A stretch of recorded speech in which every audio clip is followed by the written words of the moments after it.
शहर की सबसे पुरानी गली में रात के तीसरे पहर दो सायों की हलचल ने पूरे मोहल्ले की नींद छीन ली थी।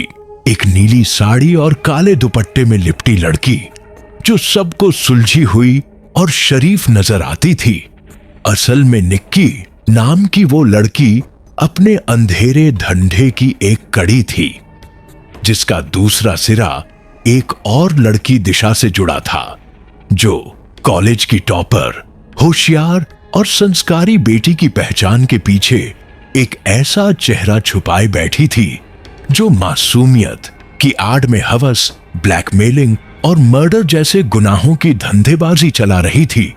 दोनों की पहली मुलाकात एक बालिका आश्रम में हुई थी, जहां उन्हें बचपन में छोड़ दिया गया था। वहीं से शुरू हुई उनकी दोस्ती, जो धीरे धीरे एक खतरनाक साझेदारी में बदल गई। निक्की को प्यार मिला एक गली के लोकल गुंडे साहिल से, जिसने उसे पैसों और पावर की दुनिया दिखाई और बताया कि कैसे लड़कियों की मासूमियत सबसे बड़ी ताकत होती है। वहीं दिशा ने एक प्रोफेसर को फंसाकर उसकी जिंदगी और करियर दोनों बर्बाद कर दिए थे। इस जोड़ी ने मिलकर एक ऐसा नेटवर्क तैयार किया जहां अमीरों की गंदगी को छिपाने और इस्तेमाल करने के बदले ब्लैकमेलिंग से मोटा पैसा वसूला जाता।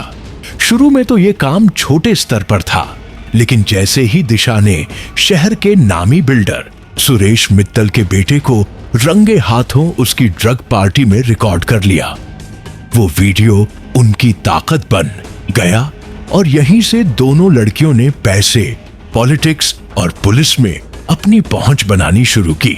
हर रात कोई न कोई पार्टी, कोई न कोई लड़की फंसाई जाती, वीडियो बनती और फिर सौदे होते।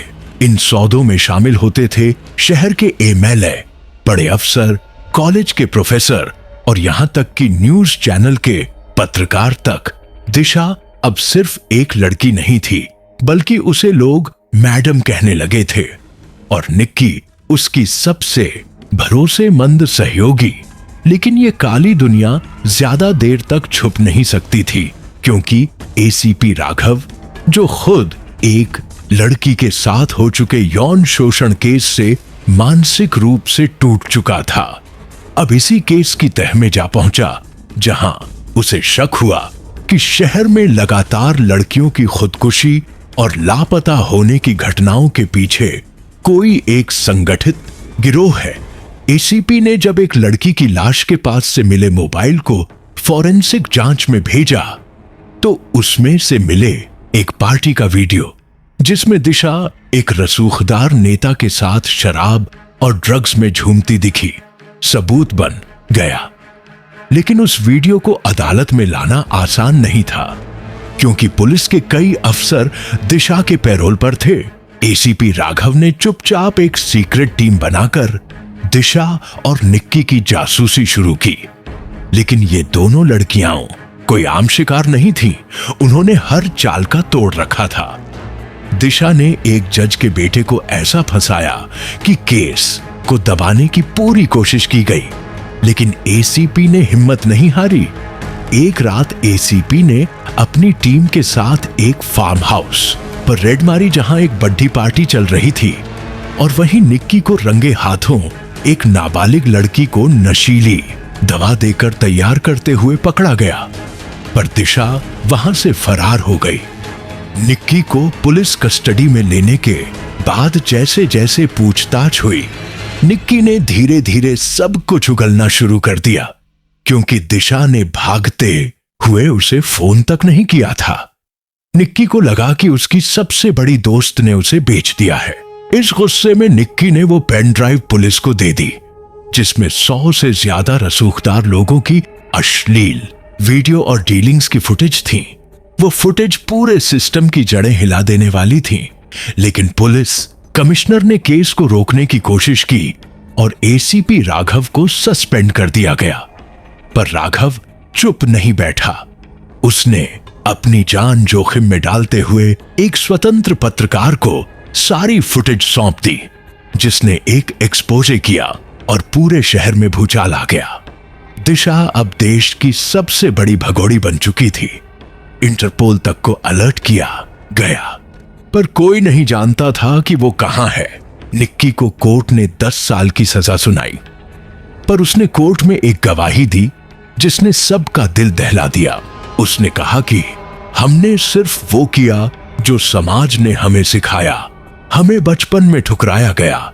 हर बार कोई हमें अपनाने आता था तो उसकी नजर हमारे जिस्म पर होती थी। कभी किसी अंकल की घूरती आंखें, कभी किसी टीचर का सहलाता हाथ। किसी ने हमें इंसान नहीं समझा तो हम जानवर बन गए। उसकी ये बात सुनकर कोर्ट का कमरा सन्न रह गया।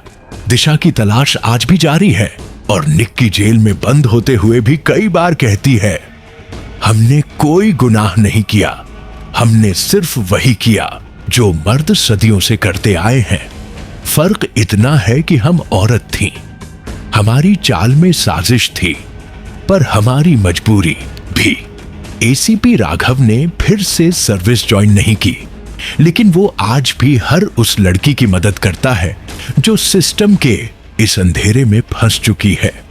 और दिशा की गुमशुदगी अब तक एक रहस्य बनी हुई है।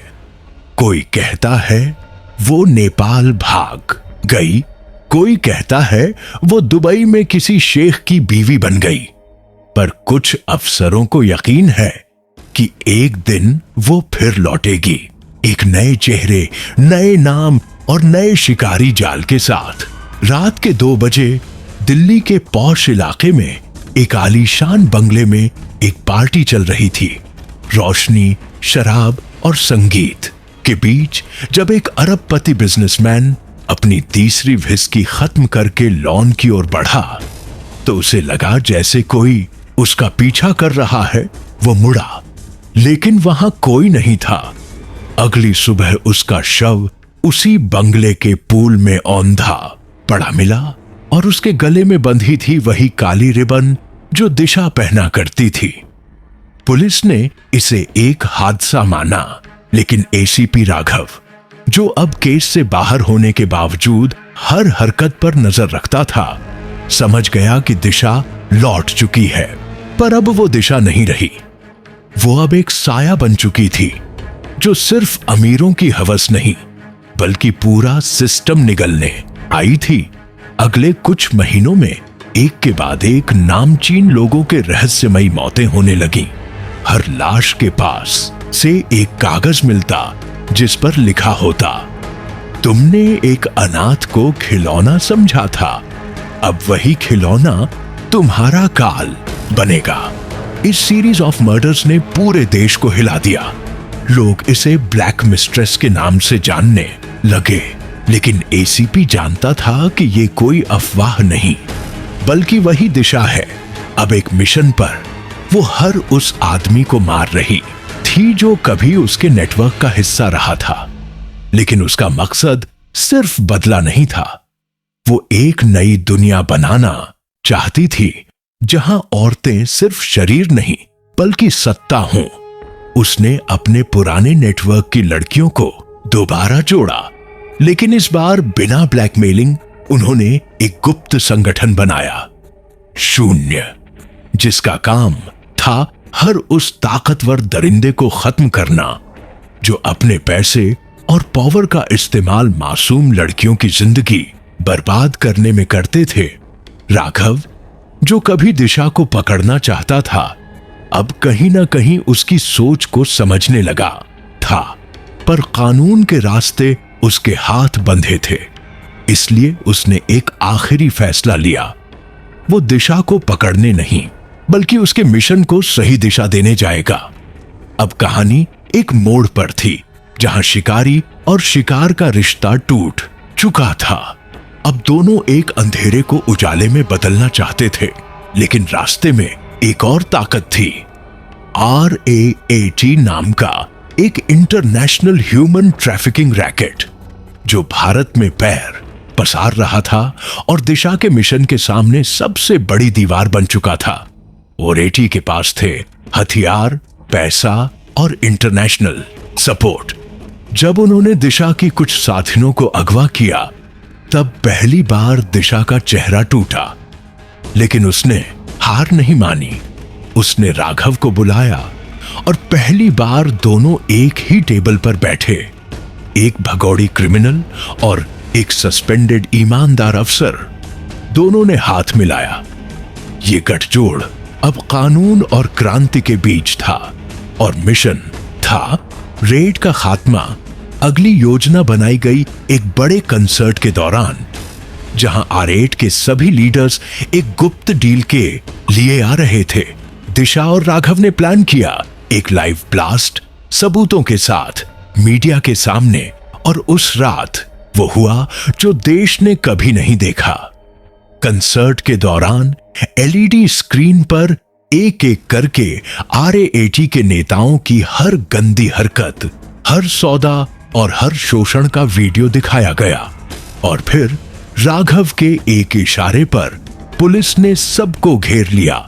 दिशा ने खुद उस स्टेज पर खड़े होकर कहा, हम वेश्या नहीं थे, हमें बना दिया गया, अब हम सिस्टम की मौत का चेहरा बनेंगे। भीड़ सन्न थी, कैमरे झूम उठे और देश की संसद में इस मिशन पर बहस छिड़ गई। दिशा अब भारत सरकार के सामने थी, एक क्रिमिनल जिसने सबसे बड़े क्राइम को उजागर किया था। कोर्ट ने उसे दोषी तो ठहराया, लेकिन उसकी सजा बनी देश की महिला सुरक्षा रिफॉर्म टीम की प्रमुख बनना, और राघव को बहाल किया गया। दोनों ने मिलकर एक नई व्यवस्था की नींव रखी, जहां सिस्टम से गंदगी हटाना ही असली धंधा था। और तब से आज तक जब भी किसी लड़की के साथ ज्यादती होती है, एक रिबन चुपचाप उस अपराधी के गले में दिखती है। एक साया रात को उसके बिस्तर के पास बैठा होता है और एक फुसफुसाहट कान में आती है, निक्की और दिशा का धंधा अब इंसाफ है।